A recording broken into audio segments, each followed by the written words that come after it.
Good morning, friends. Welcome to my YouTube channel. I'm Sandhya Gopalakrishnan, consultant psychologist. Today, I'm going to talk to you about this topic detached attachment. Well, it is the scenario of pandemic. There is economic repression everywhere. There are many cases of suicides, divorce, violence, abuse being reported.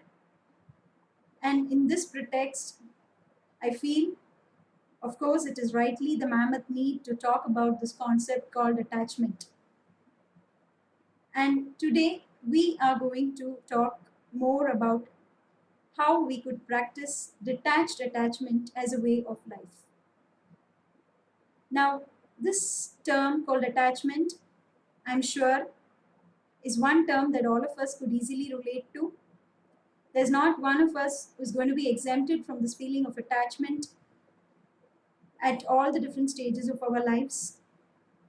As we've been growing up, even as kids, we know how much attached we were to our mommies, that we couldn't tolerate that short spell of separation from them. And we did experience what is called as a separation anxiety. Of course, it did get resolved for many of us, but for those for whom it had not been unfortunately resolved, we know that they have been facing many psychological problems at later stages of life. Moving on, as we grow up, we do tend to develop attachment to different people and to different objects and the symbols that those different objects convey to us at all the different spheres of life. As responsible young adults, we may get more attached to our job, the roles that we play, the designations that we hold, the titles that have been conferred to us, our educational qualifications, and so on. Of course, during our teens and at the time of premarital stages, we do get so attached to our spouses, the partners that we are expecting to welcome to our lives. And of course, at even later stages of life, through our middle age and through the later adulthood ages, we do get more attached to our children. And in the latest stages of life, we do get attached to all those different status symbols that we have been earning and yearning all along our lives for.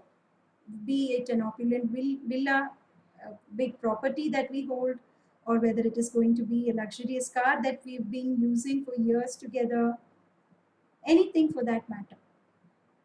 So, all along life, we have been attached to different people, to different objects, and to the different symbols that they've been connotating. Now, why does attachment happen so naturally, and how does it be such a common phenomenon in our everyday lives? When we think, we could very well understand the fact that it is this attachment that has been fulfilling that need for affiliation and belongingness within each and every individual. The more we feel attached to somebody or to some object or some symbol, the more we feel secure, the more we feel at peace, the more we feel dependent. Yes. Now, all of these feelings, of course, are elusively connected to some amount of anxiety, which is one important fact that we tend to forget in the process of our attachment. And that is the only sole reason that this attachment leads us into many crippling actions at different stages of our life as a part of our coping mechanism with this anxiety that lingers. Now, when we ponder upon these mechanisms that we have been practicing unknowingly to handle this anxiety that's been stemming out of this attachment that we hold, we could very well understand the fact that we have been trying to fight our own selves and in the process also trying to create a lot of emotional trauma to the people around us or to those objects around us or to those symbols that we are trying to hold fast to. Now, let us analyze through examples. All those partners who've been over attached to their spouses have always tried being over dependent, overbearing on the day to day events of their partners. They've tried to intrude into that personal space that the partner um, naturally needs, and henceforth the relationships have got ruined as a result of various reasons. May it be um, negligence, rejection, avoidance. It could be conflicts due to suspicion, adultery, or various other heinous acts such as violence. Besides, when we think of people who have been over attached to their objects in terms of property, or rather their villa or some deal of great luxurious materialistic things, again there's going to be so much of conflict between the different family members who own a part or share for the same property, and that leading to there being so much of disruption within families, between families, leading to the complete mammoth destruction of the family hierarchy, or rather the bonding or the lineage that has been there for generations together. There are many cases that we have seen where there's been so much of violence reported in terms of the property rivalry between families, between cousins, and between relatives who have a share in the same ancestral proprietorship that is there. Again, when we analyze in the professional sphere, all those people who have been over attached to their roles, their leadership titles, to their different honors in terms of, say, it is going to be uh, a seat that they are honoring in the parliament office of a country, or if it's going to be any power position that they are playing. All of these occasions, these people who have got so attached to the titles that they hold, to the power responsibilities that they have, and the authority that it entitles on them, have tried stooping down to very mean acts of uncouth and malicious intent, just for the fact of establishing their supremacy and dominion over their counterparts, irrespective of their culture, their educational demeanor, and the other stuffs. So, when we analyze all this, we only know that as long as we get over attached, or rather unhealthily attached to either people or materialistic objects or the symbols that they connotate, we are heading towards the path of anxiety. And when this anxiety overrules our own cognizance, we do end up in states where we try indulging in various heinous acts. It could be self destructive, it could be destructive to those around us. In some way or the other, it is destroying the peace within ourselves and to those around us. So, now what could we do? What is the panacea to deal with this fact called attachment? But it's such a common phenomenon, you can't just help it. It does happen the minute you are turned on by a particular person who shows so much of love, affection, so much of care and warmth, or if it's going to be that wonderful car that's out there that you've earned out of all your hard work, or if it's going to be that great opulent villa which you're going to boast about to all those friends and acquaintances out there, whatever it be the object of attachment, it is such a difficult task and it's such a challenge that to not get unhealthily attached to it. So, what do we do? What is the panacea to this? I am sure that all of you are aware of this particular phenomenon called detached attachment. Practice, rather, called as detached attachment. We would have all heard about this fact called detached attachment at various different sources that we have been exposed to.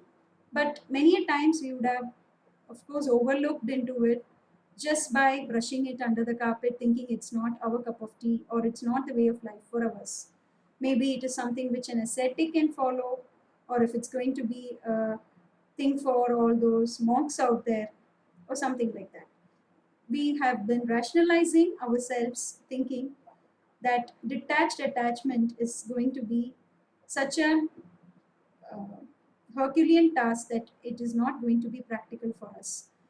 Now, our talk is today completely committed to the understanding that this detached attachment is one common cognizance that we could all really understand, agree, acknowledge, and practice in our day to day lives. And just try keeping ourselves at peace and those around us at peace by virtue of this detached attachment. Now, what do we do? So, what does it mean? How do we practice this detached attachment? The only simple mantra is that rather than getting attached to the people around us, to the love and the warmth and the care that we are so much dependent upon, and rather than getting attached to so much of materialistic um, fervor that is there around us, and rather the symbols that those materialistic objects connotate to us, if we get more attached to those things which are going to be eternally present and those which are going to be passed on to posterity, we would of course be at peace with ourselves and those around us. Now, what are those things? What are those which are going to be eternally present, which are not going to wither at any point in life? When we ponder, these are not going to be very invaluable, priceless, expensive or inexpensive things around us. These are going to be as simple as that moral lesson that a class teacher would have told us when we were in the primary school. It could be a lesson on honesty is the best policy by a value education teacher who had taught us through a story. The teacher would have got retired from the school, and we would have, of course, passed out of school years back. But still, that one particular story with that moral value of honesty being the best policy would always stay with us for eternity and be passed on to our posterity as well. How difficult it is for us to get attached to the concepts like this, which are going to be staying with us for eternity and share their light for the generations to come. Now, this is one simple example.